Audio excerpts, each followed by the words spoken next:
Lift skill channel के option hedging से related educational video में आप सभी का एक बार फिर से स्वागत है। काफ़ी ट्रेडर इंट्राडे में ऑप्शन को राइट करके ट्रेड करना चाहते हैं, वो एक प्रीमियम डीके का एडवांटेज उठाना चाहते हैं। तो काफ़ी ट्रेडर यहाँ पर शॉर्ट स्ट्रेडल हेजिंग का यहाँ यूज़ करते हैं। लेकिन अगर हम शॉर्ट स्ट्रेडल हेजिंग का यूज़ करते हैं उसमें भी काफ़ी सारे ड्रॉबैक हमको नज़र आते हैं। तो आज के वीडियो में उन ड्रॉबैक का क्या सॉल्यूशन हो सकता है, क्या बेहतर विकल्प हो सकता है, इसी को हम कवर करने वाले हैं। सबसे पहले शॉर्ट स्ट्रेडल हेजिंग कॉम्बिनेशन होता क्या है उसको मैं बताऊंगा आपको। उसके बाद जो भी उसके ड्रॉबैक्स हैं वो हम समझेंगे और उन ड्रॉबैक्स का क्या एक बेहतर विकल्प हम निकाल सकते हैं जिससे वो ड्रॉबैक दूर हो जाएं। वो सारी चीज़ें बोर्ड पे हम सिस्टमेटिक तरीके से समझेंगे। यहाँ हम निफ्टी का एग्जाम्पल लेके समझेंगे, ईजियर नंबर लेके मैं आपको समझाऊंगा ताकि आपको समझने में काफ़ी आसानी रहे।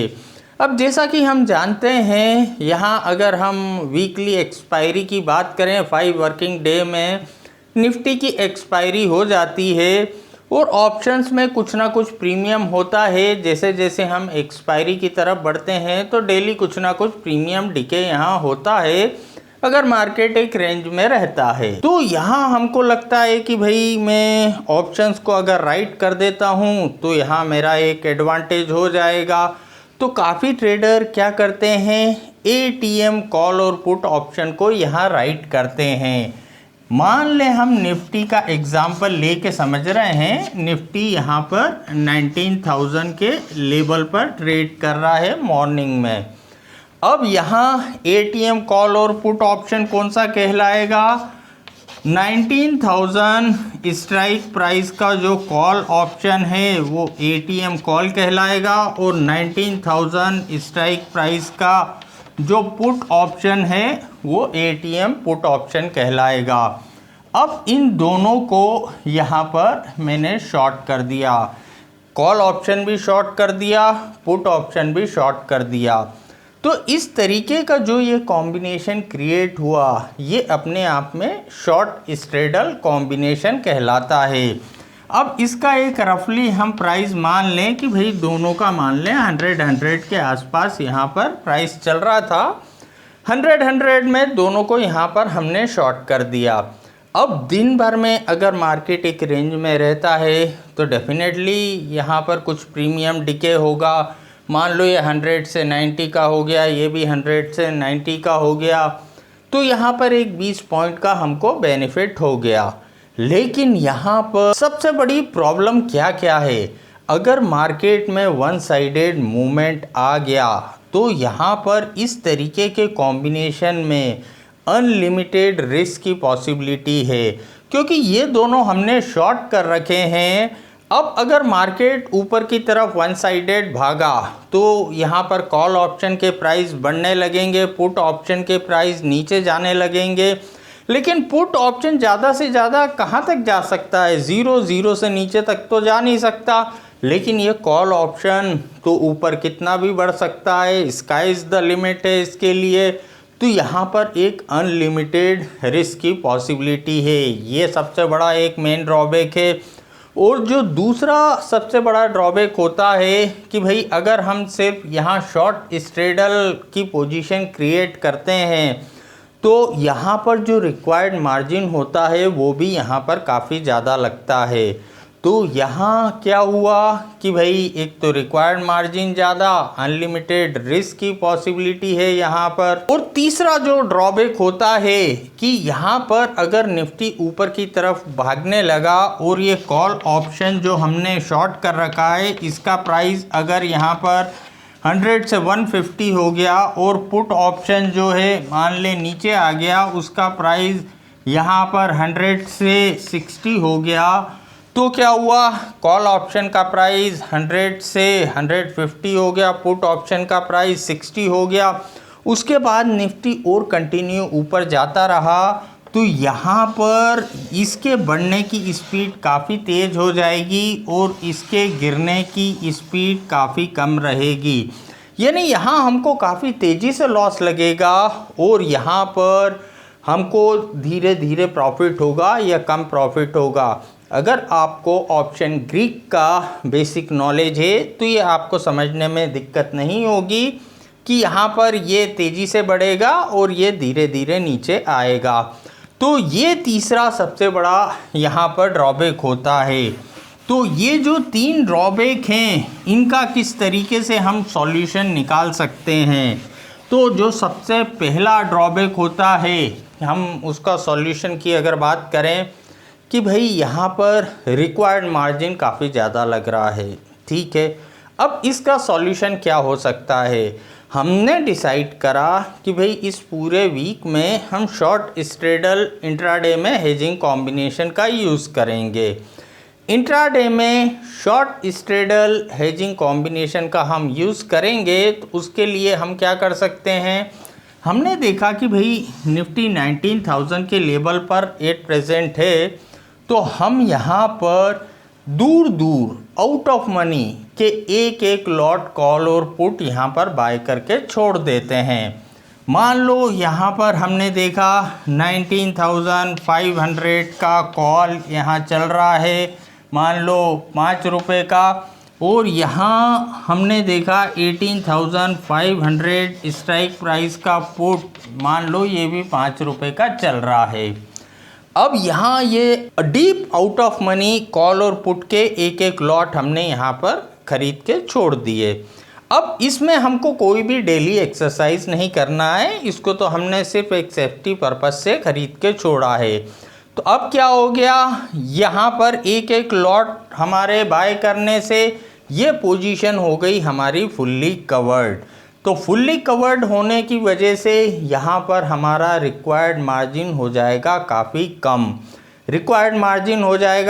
कम, और चूँकि ये हमने इसको ख़रीद रखा है एक एक आउट ऑफ मनी के कॉल और पुट, तो जो दूसरा ड्रॉबैक था अनलिमिटेड रिस्क, वो वर्ड भी हट गया हमारे इस कॉम्बिनेशन में से।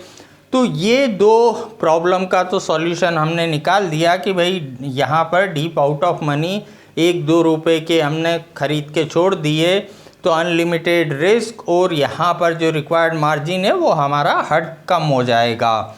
अब यहाँ पर तीसरा जो है वो होता है कि भाई अब हम इसको इंट्राडे में किस तरीके से एडजस्टमेंट करें, क्योंकि इंट्राडे में ठीक है मार्केट अगर रेंज में रहा तो कोई प्रॉब्लम नहीं है, लेकिन अगर यहाँ पर ऊपर या नीचे वन साइडेड मूवमेंट आ गया तो एक बड़ी प्रॉब्लम हो सकती है। तो यहाँ हम उस चीज़ को कैसे हैंडल कर सकते हैं। अब निफ्टी 19,000 पर है, क्या मूव कर सकती है निफ्टी, या तो ऊपर जाएगी 19,050 के लेवल पर, या यहाँ पर नीचे आएगी 18,950 के लेवल पर, या तो ऊपर वाले स्ट्राइक प्राइस की तरफ जाएगी या नीचे वाला स्ट्राइक प्राइस जो उसका है वहाँ जाएगी, या इन दोनों रेंज के बीच में चलेगी। अब अगर इन दोनों रेंज के बीच में चल रही है तो हमको कोई प्रॉब्लम नहीं है। यहाँ हम ये मान सकते हैं मार्केट एक रेंज में है, वन साइडेड ऊपर नहीं जा रहा नीचे नहीं जा रहा। दिन भर में जो भी इसमें एक प्रीमियम डिके होगा वो हमारा यहाँ एडवांटेज हो जाएगा। लेकिन प्रॉब्लम कब आती है, जब वन साइडेड मूवमेंट आया। अब यहाँ क्या हुआ, निफ्टी 19,000 से 19,050 के लेवल पर यहाँ पर पहुँची, 19,000 से 19,050 के लेवल पर पहुँची, और हमारा ये कॉल का प्राइस मान लो हो गया 125 और पुट का प्राइस यहाँ पर हो गया हमारा मान लो 75। ये हम ईजियर नंबर लेके समझ रहे हैं। अब यहाँ से अगर ये नीचे आ जाएगी तो कोई प्रॉब्लम नहीं है, लेकिन जो हमने सोचा हमारे हिसाब से बाज़ार चलेगा ऐसा भी नहीं है।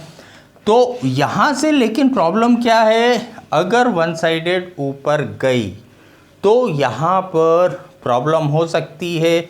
हमको कितना प्रॉफिट होगा हमको उसमें दिमाग लगाने की ज़रूरत नहीं है। हम हमारे लॉस को, रिस्क को किस तरीके से अपने कंट्रोल में रखें, सबसे इम्पोर्टेंट वो होता है। इस मार्केट में अगर आपने रिस्क को अपने कंट्रोल में रखना सीख लिया तो रिवॉर्ड तो ऑटोमेटिक आपको मिलेगा। प्रॉब्लम यही होती है, यहाँ ट्रेडर सिर्फ रिवॉर्ड की तरफ ध्यान देते हैं बजाय रिस्क के। अगर हम रिस्क की तरफ ज़्यादा ध्यान दें तो रिवॉर्ड तो मिलता ही है।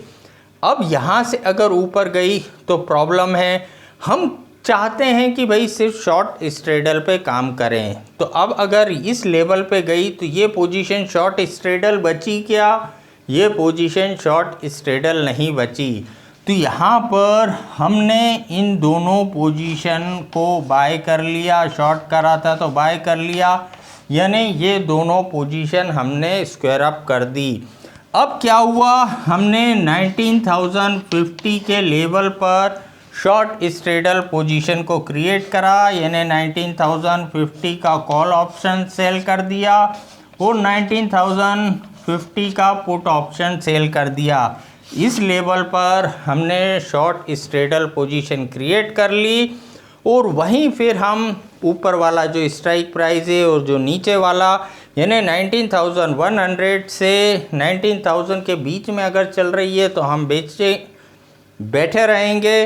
लेकिन अगर यहाँ पर फिर किसी नेक्स्ट स्ट्राइक प्राइस पर पहुँचती है तो यहाँ फिर हम पोजीशन को स्क्वायर अप करके फिर नए लेवल पे शॉर्ट स्ट्रेडल पोजीशन में जा सकते हैं।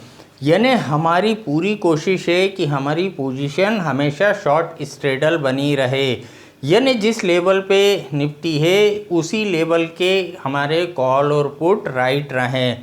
हो सकता है किसी दिन एक ट्रेड हो, दो ट्रेड हो, तीन ट्रेड हो, यहाँ डिपेंड करता है उस दिन मार्केट का मूवमेंट कैसा है।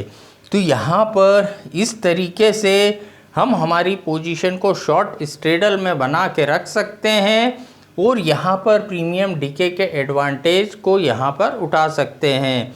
नहीं तो क्या होता है, ऑप्शन अगर हम राइट करते हैं तो रिवार्ड तो हमको थोड़ा थोड़ा मिलता है, लेकिन किसी दिन वन साइडेड मूवमेंट आ जाता है तो जो हमने 4 दिन में इकट्ठा करा वो एक ही दिन में हमारा चला जाता है और जेब से भी यहाँ कुछ निकल जाता है।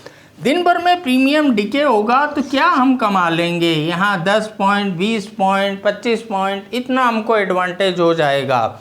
लेकिन किसी दिन ये 100 से 250 हो गया तो पता चला एक ही दिन में 150 पॉइंट का नुकसान हो गया यहाँ पर, तो वो एक बड़ा लॉस हो जाएगा जो हमारे 5-7 दिन के प्रॉफिट को खा जाएगा। तो यहाँ पर शॉर्ट स्ट्रेडल हेजिंग कॉम्बिनेशन के जो ड्रॉबैक्स थे उनको इस तरीके से हम हैंडल कर सकते हैं, मैनेज कर सकते हैं। तो आज के वीडियो में इतना ही। उम्मीद है ये वीडियो आपको पसंद आया होगा और अगर आपका हेजिंग में इंटरेस्ट है, हेजिंग से रिलेटेड अलग अलग कॉम्बिनेशन, कैलकुलेशन, एडजस्टमेंट और अगर आपको ऑप्शन का बेसिक नहीं आता तो यहाँ पर मेरे कुछ पेड वीडियो कोर्सेज हैं जिनकी डिटेल जानकारी इस वीडियो के नीचे डिस्क्रिप्शन में दे रखी है। वीडियो पसंद आए तो वीडियो को लाइक करना, शेयर करना और अगर अभी तक आपने इस चैनल को सब्सक्राइब नहीं करा है तो इस चैनल को सब्सक्राइब करना भी ना भूलिएगा। Thank you.